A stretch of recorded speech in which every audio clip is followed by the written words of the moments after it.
Hey guys, this is Jean-Claude, and I'm going to be a little bit honest with you. I'm a little bit terrified of opening this deck.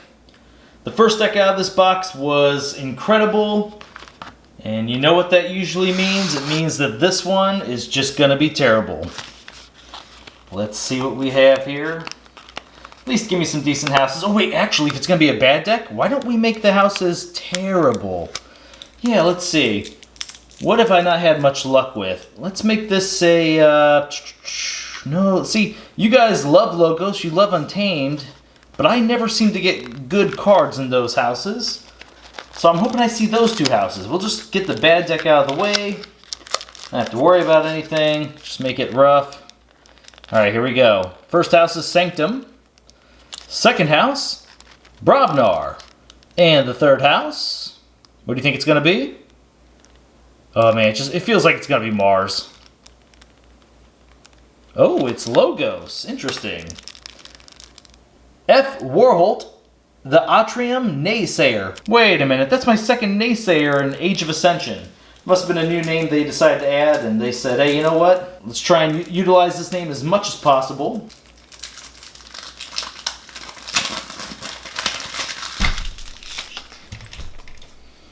Alright, let's start it off with...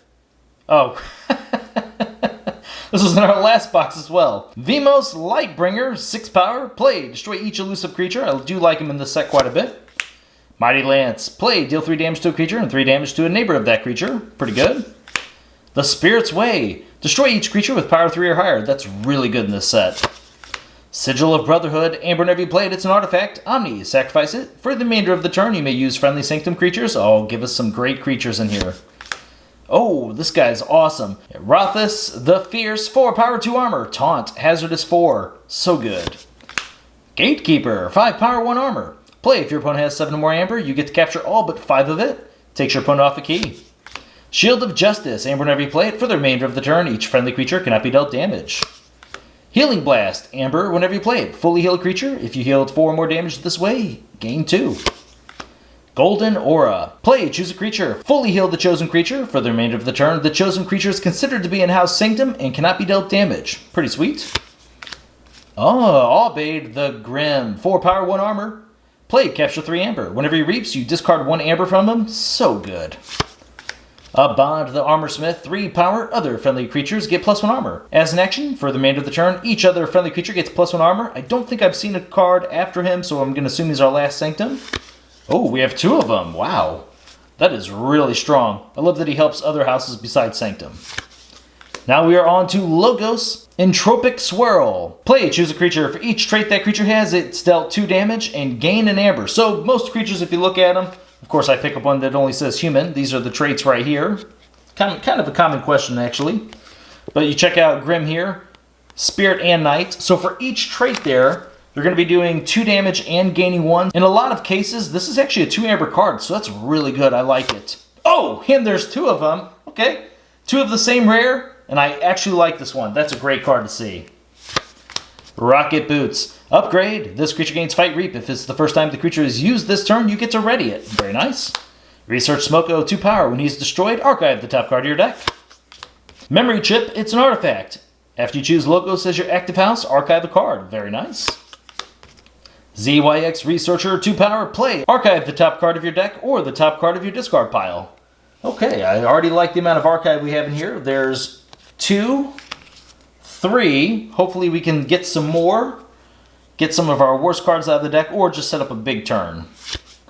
Professor Setterkin, he's 2 power, Reap. Draw a card for each friendly Logos creature. Oh, give me multiples. This guy's insane if you get 2 or 3 of them. Next thing you know, you're drawing like maybe 6 or 7 cards, depending on how many Logos creatures you have. Come on, give me another one. Oh, it's only 1, but not bad. It's Poke. 1 Aember whenever you play it. Deal 1 damage to an enemy creature. If this damage destroys that creature, you draw a card.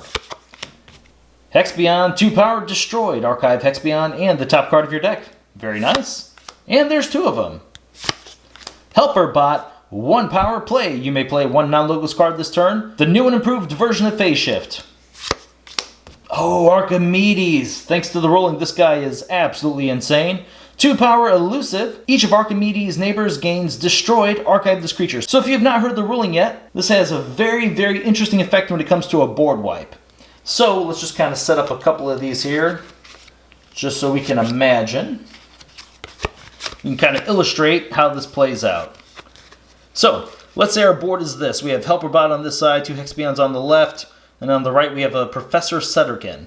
Our opponent plays Gateway to Dis. So before creatures actually go to the discard pile, destroyed effects will happen. Archimedes here gives both of these creatures to the left and right of it, destroyed, archive it. So you do that. You take both these cards, and you put them into your archives.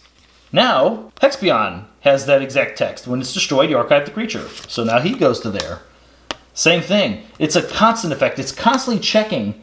So because of that, this guy's really good. Love to see him in these decks. Okay, the first Brobnar card we have here is the War Chest. It's an artifact. Action, gain 1 Aember for each enemy creature that was destroyed in a fight this turn. Little Rapskull. 2 power, elusive. Creatures must fight when used if able. Blood Money. Place 2 Aember from the common supply on the enemy creature. Like that card. Pound Aember whenever you play it. Deal 2 damage to creature with a 1 damage splash. 2 pounds. Check it out, it's Lollop the Titanic. He's 11 power, and he deals no damage when attacked. Still love the fact that he says location here. I can't wait till there's some sort of card that involves locations and it affects him. It's going to be a lot of fun. First Blood, Aember whenever you play it, it's Alpha, so the first thing you must do on your turn. Play, deal 2 damage for each friendly Brobnar creature. You may divide this damage among any number of creatures. Calfine, he's 5 power. Before the fight, deal 2 damage to each neighbor of the creature Calfine fights. Bramo, 4 power. Play, deal 2 damage to each enemy flank creature.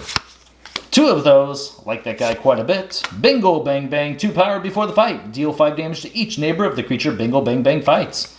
Looks like we're down to one last card. What is it? It's 1-2 Punch. Aember whenever you play it, stun an enemy creature. If that creature was already stunned, you destroy it instead. So we didn't really have any other stun effects in here, not that I can recall.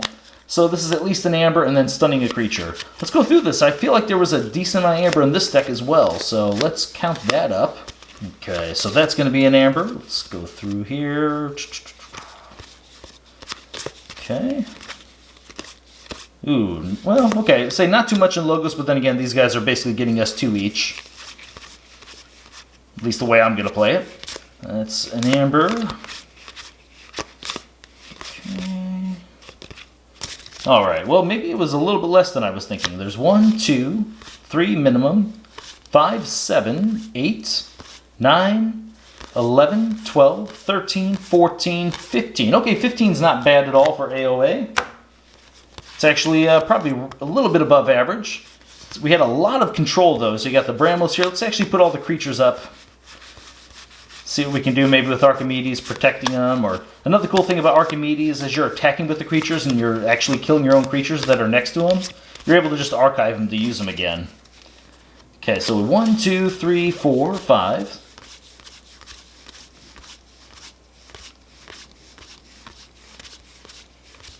Wow, 19 creatures, that's pretty good. And let's see, so this guy's actually card advantage, taking care of a few things. Same with this guy typically is. Aember control, we had 1, 2.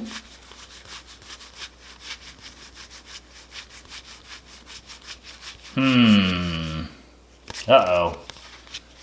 What did we have down here? Tell me we had some. Please, please give us some Aember control. Oh, jeez. Wow. Wow, a deck with 2 Aember control, that is pretty rough.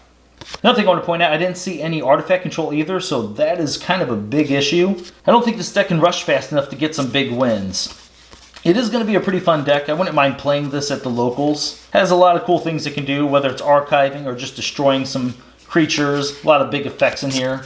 This would definitely be a fun deck for Chainbound, but it's not a Vault Tour level deck. Yeah, it's okay. Real quick note on these guys. Tell me what your opinion is down below. Which one do you like more, the Calfine or the Bingo Bang Bang? I'm personally on the Bingo Bang Bang side. I think a lot of times it's more important to be able to take out some bigger creatures with this effect as opposed to smaller creatures. Sure, he can take out Elusive, but yeah, just let me know which one you prefer. This deck overall, it's kind of smaller too. Like, I guess the bonds kind of help. But like we have 2 power here, 2 power, 2, 2, 2, 1, 2, 2, 2. Yeah, that's a lot of 2 power creatures. So for it being Sanctum and Brobnar, check these out. 1, 2, 3, 4, 5, 6, 7, 8, 9. Almost half of the creatures are 2 or less power. Then we have a couple 3s here. I guess that works out better for the Spirit's Way, right? We're going to be destroying less of our own creatures. So that's not too bad. But just kind of funny to notice that we have that many small creatures in a Sanctum Brobnar deck. That's just, it's not going to happen that often. Alright guys, I guess the rating on this thing, we're going to go with, I feel like it might be a little bit better than an average AOA deck. So if I'm looking only at AOA decks, I'm going to say this is probably like a B-. If I'm going to compare this to all the decks I've seen, Coda and AOA, it's actually going to be closer to like a C-. It's crazy how big of a discrepancy there is, but Coda decks really have a huge advantage thanks to their high Aember control that they're going to have all across the houses. So, alright guys, well, thank you very much for watching my videos, and I will see you next time.